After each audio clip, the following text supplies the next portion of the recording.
Crude hits levels not seen in years, but the rising price of gas is also staggering. I don't think many people are going to be celebrating these higher oil prices. The Middle East crisis impact on oil supply as the push for new pipelines grows. In investor confidence, we've seen that shaken over the years. Plus, they've answered the call but have nowhere to live. Affordable housing here is considered 10% under market value, but when market value is insane. Physicians willing to relocate to Canmore face tough housing decisions. And the Calgary Flames busy with trade deadline deals. I'm ready to go to bed. I'm ready to go to bed. Including parting ways with veteran forward Nazem Kadri. CTV Calgary, local breaking news. With Tara Nelson. Reporting tonight, Camilla DiGiuseppe. Good evening. The price of oil is on the rise, surpassing $90 US a barrel. The war in Iran is putting significant pressure on the world's oil supply, and there is no end in sight. And higher oil prices mean a double-edged sword for us here in Alberta. Tyson Fedor is live in Mackenzie Town, and Tyson, gas prices are reacting to the increased volatility. Well, Camilla, you can see over my shoulder $1.52 per litre here in Calgary, and it's due to the massive ongoing tensions in the Middle East at this point. But this could spark positive changes here in our province when it comes to our finances. With the provincial budget that was brought forward last week, it was forecasted oil around $60 a barrel. It could also spark potential investor confidence in Alberta in the coming months. West Texas Intermediate flirted with $60 US a barrel just last week, but now it's 50% higher. For every dollar the oil price changes for the year is plus or minus $680 million. That is plus or minus $680 million to the provincial revenues from the sector. The finance minister's office confirmed the windfall could help offset the deficit in budget 2025-26, which wraps up this month, and next year's projected $9.4 billion deficit. Are they going to be changing spending based on what's happening in the Middle East in a week? Likely not. Oil prices can wildly fluctuate. So that volatility is obviously tough to budget. With no resolution in sight, some economists are predicting oil to rise to $100 a barrel in the next 5 weeks. We assumed 15% of the flows would still be coming through. At the moment, we're seeing less. That scenario also assumed full pipeline redirection. And that scenario sort of assumed that prices would require price levels to jump to demand destruction levels. But ATB's chief economist says prices need to stay high for an extended period of time to make a significant difference to the provincial bottom line. I don't think many people are going to be celebrating these higher oil prices. It's just not something, even in Alberta, you're going to be feeling that positive about, at least in the short term. It comes as Calgary's South Bow Corporation is gauging customer interest in a new Alberta to U.S. pipeline project to replace the failed Keystone XL expansion pipeline. A Q4 earning call Friday had executives soliciting bids for its Prairie Connector proposal through an open season process to last all month. Then South Bow has 2 months to determine if there is enough support. While currently in early stages, the project would provide firm transportation service from Hardisty, Alberta, leveraging and optimizing South Bow's pre-invested infrastructure and connecting to other systems downstream. We want to make sure that we can build pipelines, get them to as many markets as possible. Meantime, the sector remains fragile for CNRL as it's deferring oil sands mine expansion due to uncertain environmental policies. Tyson Fedor, CTV News, Calgary. The province says oil will need to average over $100 per barrel over the next week to reach the $80 threshold to trigger fuel tax relief at the pumps for consumers. And Premier Daniel Smith and Prime Minister Mark Carney have reached an agreement in principle today to accelerate construction of major projects in Alberta. CTV's Jeremy Chiron joins us with more on this. And Jeremy, how significant is this deal? This is one step in a long list of commitments made in the Memorandum of Understanding signed between Ottawa and Alberta. The government says today's agreement will help simplify and speed up the process to deliver major projects. But this deal only addresses cooperation between Ottawa and Alberta on environment and impact assessments. It is a draft cooperation agreement that builds on similar deals Ottawa already has with other provinces. The government says it would bring a one project, one review system, creating a streamlined approach for major projects that meets both federal and provincial requirements and ensures the rights of Indigenous communities are respected. Major projects within our boundaries are going to be governed by Alberta processes. That, I think, restores the original intention of how our country is supposed to work. That being said, we need to have the legislation changed at the federal level. We're grateful for this carve out, but I think that's another stage of the process. The MOU had set an April 1st deadline to get this agreement done. Other commitments with the same deadline have yet to be achieved. That includes an agreement between Ottawa and Alberta on carbon pricing and methane equivalencies, as well as a trilateral agreement with the Pathways Project in the oil sands that would see Alberta commit to investing in a major carbon capture and storage project. Jeremy Sherrill, CTV News, Ottawa. The Alberta Utilities Commission has rejected an application to build a mega data center in Olds. Back in January, Synapse Data Center and the town announced plans for a $10 billion project on the east side of Olds. Backers want to build a 1.4 gigawatt facility powered by natural gas turbines. Some residents expressed concern about noise, environmental and health issues. Today, the commission posted a decision saying the proposal was missing information and there was a lack of public consultation. In a statement to CTV News, Synapse says it's reviewing the decision and will seek more public feedback with an aim to reapply. Canmore's housing crunch is making it harder for essential workers to put down roots, including doctors. Rent and home prices have soared and vacancy rates are at record lows. Mark Villani takes a closer look at how the town is trying to help new residents find a place to live.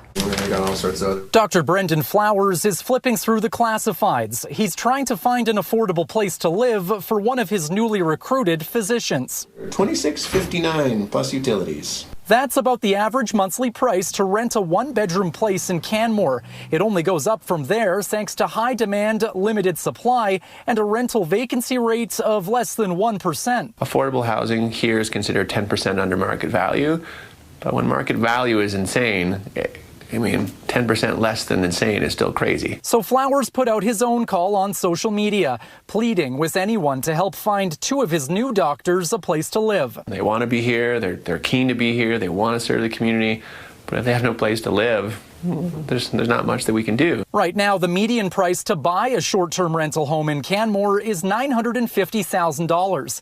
A three-bed townhouse at $1.2 million and a single-family home upwards of $2.6 million. We're sitting at around 110 listings in Canmore, which is very low. Local realtor Daniel McGuire says a huge demand for short-term rentals used as Airbnbs is also impacting the market.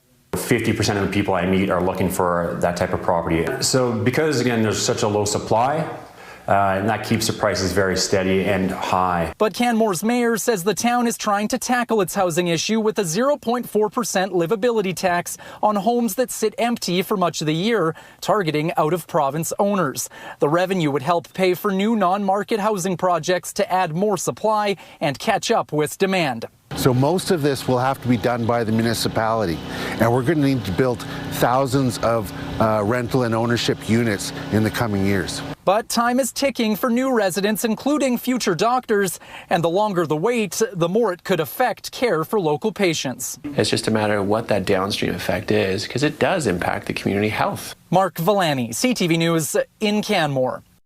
The town of Canmore says it will start implementing its livability tax on non-Albertans with secondary homes in the area in this upcoming tax season. Well, there are more places to live in downtown Calgary with the opening of the latest office to residential conversion project. The former office building is now the Hat at 9th and has 108 units ready to welcome renters. Close to the Glenbow and Olympic Plaza, the building helps densify the center of downtown.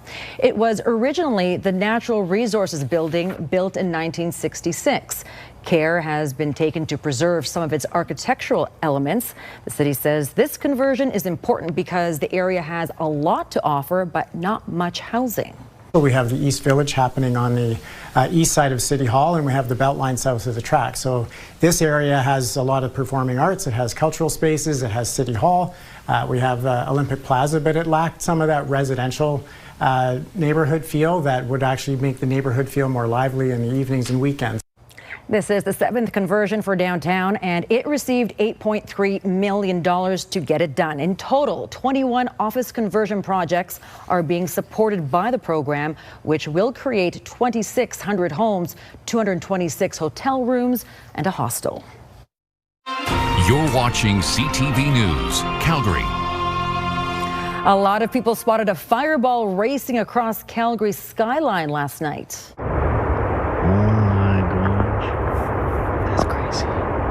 What do you think that is? I don't know. Just before 8, a bright cluster of streaking pink and yellow lights was spotted soaring through the night sky over Calgary and neighboring communities. It appeared to travel from west to east, lasting about 45 seconds. Local astronomer Alan Dyer says while there's no official confirmation, it almost certainly was a satellite or piece of space debris burning up.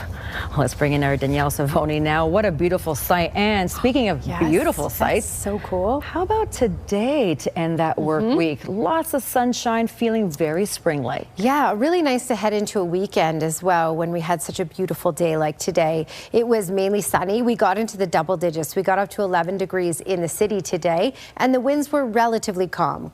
The max really was 41 kilometers per hour. So we've been gusting between 30 and 40 kilometers per hour throughout the afternoon hours. We're now sitting at 9 degrees at the airport. Looking at those next 24 hours, the gusts are going to pick up. So it will be even gustier for tonight and tomorrow, up to 60 kilometers per hour. But that's going to have temperatures increase in the overnight hours. So when you wake up, 9 degrees at 8 a.m. and by the afternoon, 15 degrees. A little later in the show, we have to talk about the snowfall for Sunday. That's just ahead. All right, Danielle, thank you. A Calgary Dinos running back is taking to the catwalk, part of his gig as a model. He made his international debut at Milan Fashion Week.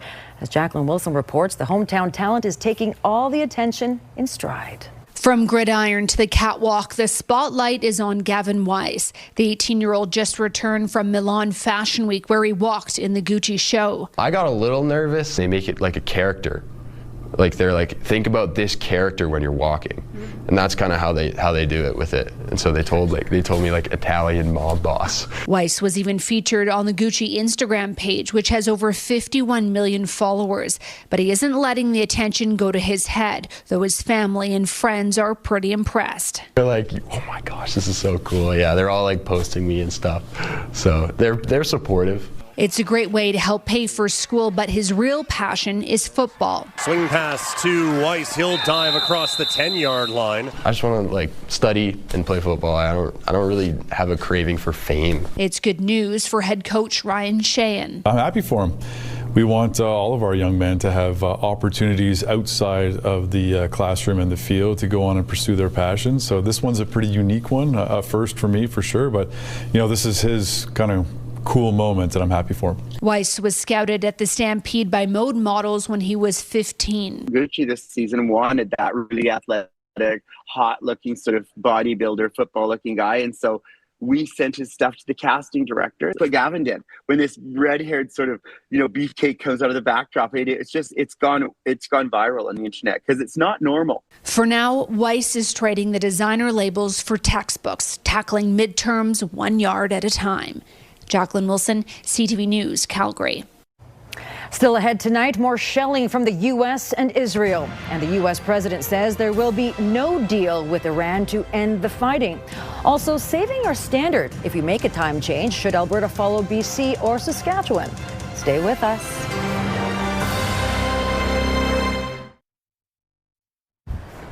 A truck hit 2 pedestrians, including a toddler in a stroller in Inglewood this morning. It happened at an intersection near Dean House. Police say the toddler was not hurt and a woman suffered minor injuries. Police would like to hear from anyone who recognizes this man. He's accused of a vandalism spree on Martindale Drive Northeast last month. Investigators say 10 vehicles had their tires punctured on February 7th. The water is back on for businesses in Bankview. City crews have managed to restore water service for the businesses near 17th Avenue and 14th Street. A contractor had cut into a more than a century-old water line Wednesday. A hair salon was among about 20 businesses left without any water. The city says water service has now been restored. It's that time of year when Albertans change the clocks, bringing forward an hour to daylight saving time. British Columbians are doing it one final time this weekend after deciding to end the practice. As Alberta ponders whether to do the same, Nicole Weisberg takes a look at which time zone to pick. Don't add on an hour here and don't take an hour off there. Bill Alwyn is one of the many Albertans ready to put the biannual time change to rest. Just leave it, like Vancouver's going to do. More than 90% of respondents in a 2020 government survey agreed to sticking to one time, daylight saving time year-round. However, in a referendum a year later, a slim majority opted against that. So I think the question was a little double-barreled, which is why it was confusing. I think if you just ask people, do you want to stop the time change, you'd probably end up with overwhelming support. At an unrelated news conference, the Premier said they are going to restart consultations on the topic, given BC's move to stop changing the clocks. If she had to pick, Danielle Smith agrees with their direction. I like more sunlight at night. When we get more light in the afternoon and early evening, it's pushing our clocks to go later. This York University biology professor is adamant staying on standard time is best. She says sunlight is key to getting our bodies going. And that's because our clocks run a little bit slow. We tend to lag a little bit, and morning light pulls it back and speeds it up so that we're in sync with the day-night cycle. One vehicle lighting expert says he has an even stronger argument for the other option. There's pretty sturdy research showing that every year when we switch to wintertime, standard time, pedestrian deaths after dark jump up. And it's not just a temporary spike while people get used to it. It stays up until the moment we switch to summer daylight time, and it drops back down. Daniel Stern says that's because more people are out and about in the afternoon and evening. Both Edmonton Police and RCMP data show there are more serious pedestrian crashes between 3 and 7 p.m. compared to 6 and 10 a.m. They say that could be due to a number of factors. Nicole Weisberg, CTV News, Edmonton. This is CTV News, Calgary. Well, Danielle, this is the kind of weekend where we get a bit of spring, but also a jolt of winter. Exactly, yeah. A little half and half, you know, just to make it interesting, right? That's what we're doing here. So expect very spring-like weather for tomorrow. And then by Sunday, yeah, break out the parka and the shovel once again. Really, you should be preparing for these kinds of ups and downs for the rest of this month, because this is what March means for us. All right. Checking out daytime highs today. Speaking of spring-like weather, look at that. We got to 11 degrees in Calgary today, and Brooks and Medicine Hat and Milk River. Medicine Hat yesterday, the high was -4, so a big change today. And the high was 12 in Lethbridge. So a lot of toasty temperatures today. The story going through the next 24 hours is it's going to get even warmer, but it will get windier as well with this. Okay, temperatures at this point as they fall off for the day. 9 degrees in Calgary, 7 in Medicine Hat and Milk River, at 8 right now in Lethbridge, Cranbrook 7. So temperatures are still very warm for this time of year. Checking out the wind gusts we had today, max gust today, closer to that 60 mark in Pincher Creek and just above 40 in Calgary. In those mid-50s for Lethbridge and mid-30s for Medicine Hat. This is tame compared to the winds coming up. So the winds will actually increase overnight tonight. So it will be a windy night for most of southern Alberta. 70 km/h gusts tonight, then getting up to 90 tomorrow, Pincher Creek over to Lethbridge. So very gusty day in this quadrant here. Calgary looking at 60 km/h gusts tonight and tomorrow, and 70 for Medicine Hat. A little more reasonable, Brooks and Drumheller looking at this 50 km/h gusts. Okay, so yes, we'll talk about temperatures in a moment, but they will be warmer and many communities will get into the teens tomorrow. We don't have a lot going on right now on the satellite and radar, but this is a system that's going to track tonight into northern and central Alberta, and then it's going to sink to the south. So we're going to deal with it on Sunday. I'll give you the timeline here with this. On the weekend, you're going to see some snow moving down the mountains, especially even on Saturday, and then really picking up on Sunday, as you can see. Small chance of an early morning shower tomorrow around Lethbridge, and then later in the day tomorrow in Medicine Hat. Other than that, it's quiet, and we're just looking at a mix of sun and cloud throughout the day for Calgary, and yes, a little bit on the windy side. There's a system for Sunday that will start to slump down. So Calgary around that noon hour on Sunday will likely kick it off with some rainfall because we'll be around 6 degrees, and then switching over to snow, which will be heavy at times, and it will be on and off until early Monday morning. Here's a look at totals that you can expect. Calgary, again, lots of microclimates, so we could get quite a range again, anywhere from 3 to 9 centimeters possible in and around the city. This should be the bullseye area along Highway 2 south of Calgary, Okotoks to High River. Closer to that 17 centimeter mark, certainly possible. All right, here's your Action Furnace 5-day forecast. Gusts up to 60 kilometers per hour tomorrow. A mix of sun and cloud and a high 15 degrees. Keep in mind, we do lose an hour on Sunday morning, so make sure your clocks are ready for that before you head to sleep on Saturday night. Sunday, kicking off some rain, 1 to 3 millimeters, snow 3 to 9 centimeters after that, so that high of 6 will be earlier in the day, and then will fall temperature-wise throughout the afternoon. Danielle, thank you. U.S. President Donald Trump says there will be no deal for Iran, only unconditional surrender. Heavy bombardment by the U.S. and Israel continued for a 7th day. Muslims caught in the crosshairs of this conflict across the region took time to reflect on a deadly week. Adrian Gabriel reports. Friday's prayers at Tehran's Grand Mosque punctuate 7 days of war across the Middle East. Spilling into the streets, thousands of Islamic Republic regime supporters protest the killing of their supreme leader.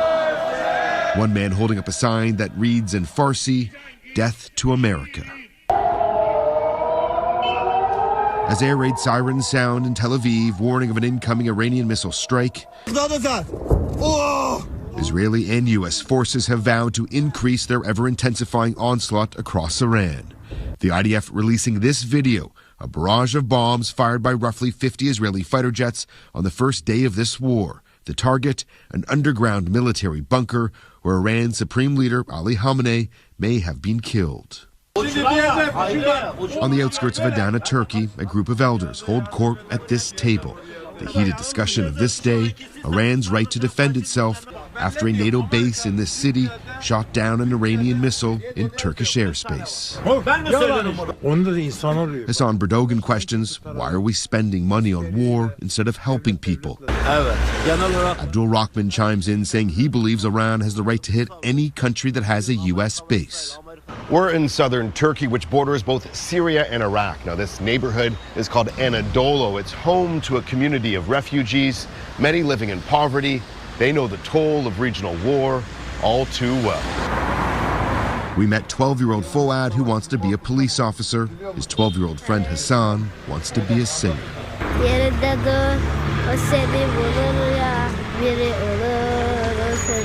Each of their families fled war in Syria. They tell us that it feels like danger has followed them since the day they were born. We are worried because it feels like everyone is dying, says young Fouad.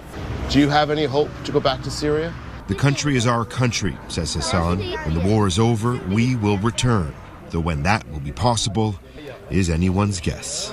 Are you worried for future generations in this region?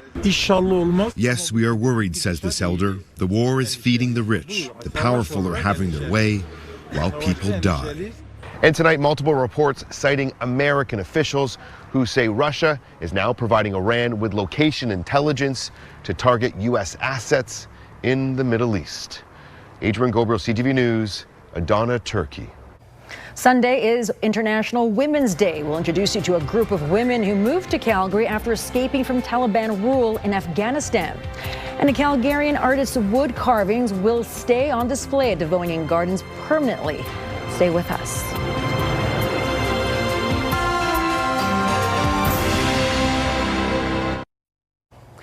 For some, International Women's Day is a chance to shine a light on the plight of women around the world who face challenges every day just to survive. TELUS Spark is hosting a one-day immersive experience tomorrow evening called Thunder of Clouds. It's produced by local Afghan women who shared their stories of life under the Taliban regime and their journey to start over in Canada. Kevin Fleming reports. She arrived in Canada 4 years ago, and not a day goes by that Robina Hamdad doesn't think of the relatives she left behind in Afghanistan. I'm still remembering my countries, my families, my siblings. Last night I talked to my brother, and when I was talking, it was sad. So even when I'm talking with them, I'm crying because I missed him so much. Hamdad remembers the good times when she got an education and graduated from Kabul University in the Faculty of Law and Political Science. But everything changed in August of 2021 when the Taliban regained control. It was a very difficult time for us because we understood on that time that we lost everything and we will be under pressure. So yes, I remember everything because that was the worst situation in my life. Hamdad has spent the last 2 years working with others in her community on a production called Thunder of Clouds to raise awareness of the plight of Afghan women. The immersive experience is in collaboration with Right to Learn Afghanistan. Murwardi Zioui says Afghan women have little to no rights. This is an oppressive regime imposing restrictive rules on Afghan women. Any activity you can imagine a person, a human, can do outside the house is prohibited for Afghan women. Her organization raises funds to provide the tools women and girls need to get an education. We received last year over 25,000 applications for that support, and we could only support 1,400 girls. Thunder of Clouds is a one-day event that begins at 6 p.m. Saturday. Kevin Fleming, CTV News, Calgary. At the end of the screening, there will be a panel discussion to learn more about how local organizations are helping Afghan women and girls. We've posted more information about the world premiere of Thunder of Clouds on our website. An event in advance of International Women's Day highlighted the important work of Discovery House. This event serves as a fundraiser for Discovery House, which provides transitional housing and counseling to families who are fleeing domestic violence. Our own Tara Nelson was MC for the event. This year's speaker was Michelle Horton, who wrote the book Dear Sister, highlighting her sister's story and their family's journey through domestic violence. Discovery House hopes to raise $75,000, which will be matched dollar for dollar by a donor. The funds will help ensure their programs can continue. We also work with children who have experienced violence to help them to mitigate the impact of that trauma on their brain development, which is really important for preventing the next generation of these social issues. Discovery House has been operating in Calgary for 45 years. Well, still to come, it almost felt like a real-life Disney moment. The darling visitor on a golf course who couldn't seem to get enough. Trending is next.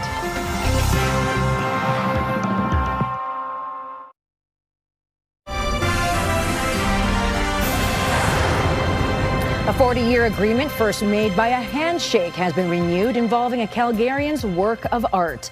Longtime city employee Tom Ward crafted more than 200 masks out of pine and spruce burls harvested from the Jumping Pound area from the late 1960s until his death in 1984. Ward did not sell any of these carvings, instead donating them to organizations. Some of his largest creations were handed to the city on a handshake deal to be put up at Devonian Gardens. Today, his family signed a formal agreement with the city to keep them hanging at the gardens. It shows the quality of the leadership we have with Calgary Parks and open spaces, because they not only looked at the old one, they embraced it and renewed it. And as a family, it's wonderful to see it continue. Ward's family say they couldn't imagine a better location to share his creations than the gardens. All right, Danielle and Glenn, welcome to Trending. Move over, hungry, hungry hippos. There's an insatiable snowosaurus on the loose. I used to do that. Snowsaurus, look at it, just chomping away at these unsuspecting skiers while riding the ski lift. Hate to be one of those skiers. No kidding. Do you think they felt it? I didn't have the cool dino gloves, but I used to do that. Well, here's the thing. The poster wearing the dino hand puppet couldn't resist making fun of themselves because, you know, the saying, you got to stay young at heart. Right. There you go. Well, this next video will make you want to pull out those old stuffed animals out of the attic.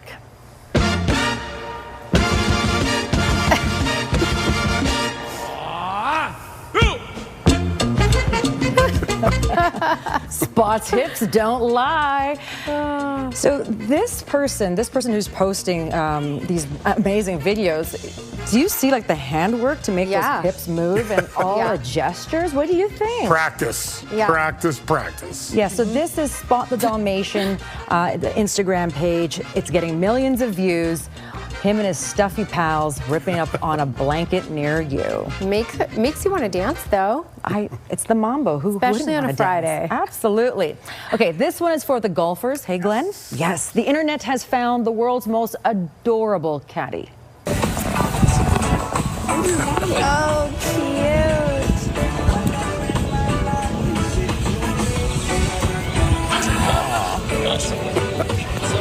So little. The internet is fawning over this little one, but the fawn only has eyes for one golfer. His name is Nick.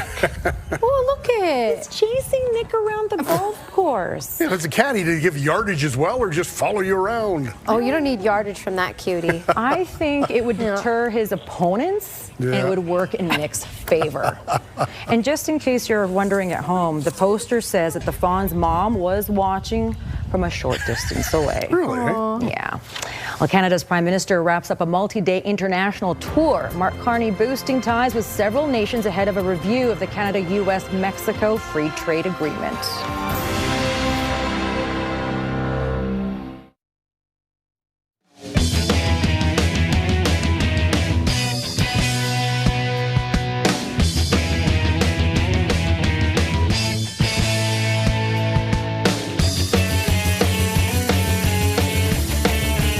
CTV Ski Report, brought to you by Sunshine Village, home of Canada's best snow and hottest lifts. Oh, we're going to add a bunch of fresh pow to a lot of the ski hills this weekend. Here's a Skywatch weather camera, and a little bit of cloud cover today. Today, the story was warm and breezy. Tomorrow, the story will be much warmer and much windier. All right, we got to a high of 11 today, 11 hours, 15 minutes of daylight. So that's even improving as we go here and get closer to spring. Check out this 11 and check out the rest of the country. Oh my goodness, we were the warmest. Well, one of the warmest places. Southern Alberta was definitely the warmest spot.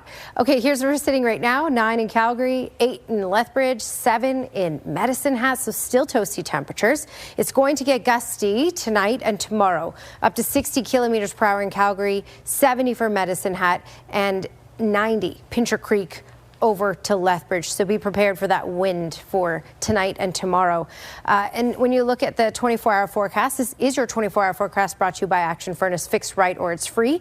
And because we're going to be gusty out of the west, even in the overnight hours, the temperatures won't drop very low. And we're going to be at a toasty 9 by 8 a.m. Again, yes, gusty, but 15 degrees by the afternoon. So there's that very warm and windy.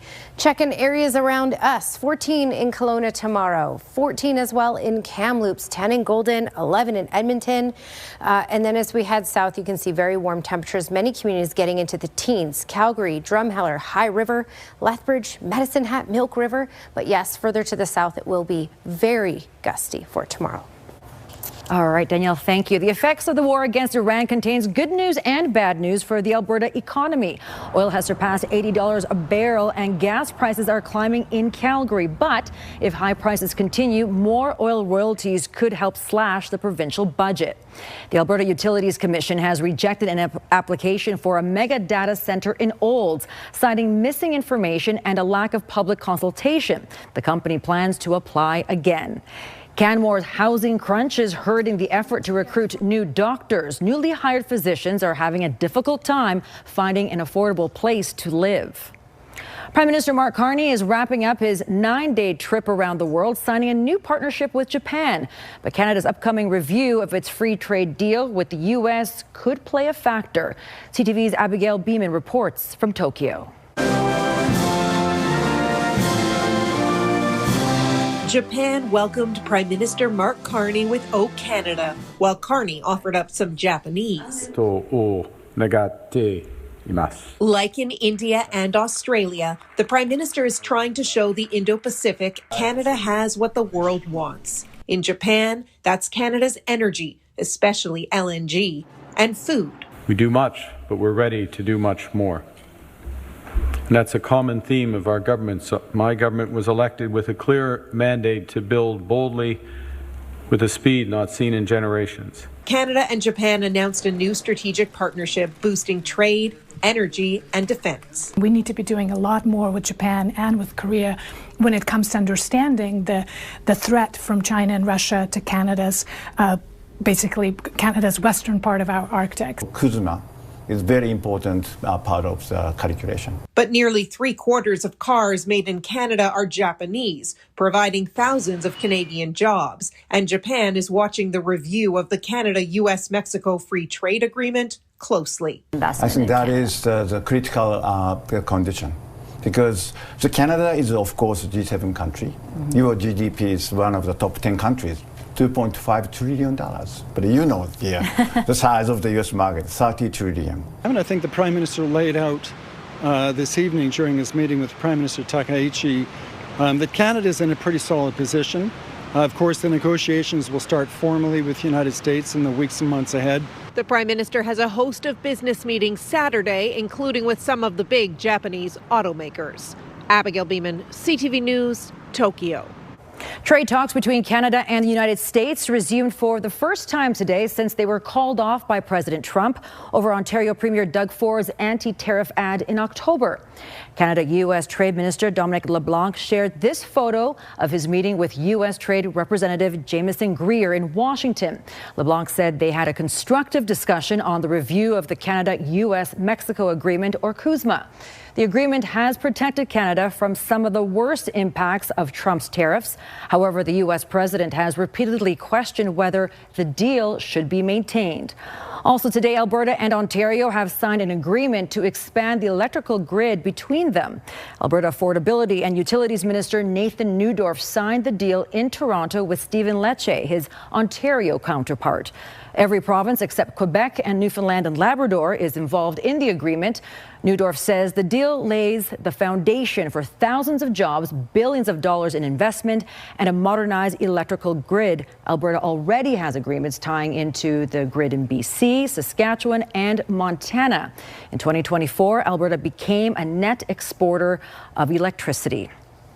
The U.S. Supreme Court did not say whether Washington would have to refund the billions of dollars it collected in tariffs. But now the U.S. Customs Agency weighed in. BNN Bloomberg's Marella Fernandez has more. The U.S. Customs Agency says it's working on a way to process tariff refunds. The U.S. Supreme Court deemed last month that the U.S. president did not have the authority to impose tariffs in most circumstances. Washington collected $166 billion in tariffs from around 330,000 importers. It wasn't made clear refunds would be issued, but the Customs Agency says it should be able to start refunds in 45 days. Here are the closing numbers for the day. The Canadian dollar is up to 73.62. West Texas Intermediate jumped almost $10 to 90.77. Western Canadian Select is also up $5 to 65.40, and the TSX lost another 526 points today. Those are your business headlines. I'm Marella Fernandez. It's trade deadline day in the National Hockey League, and in the avalanche of last-minute deals, Nazem Kadri is headed to Colorado. Glenn is in next.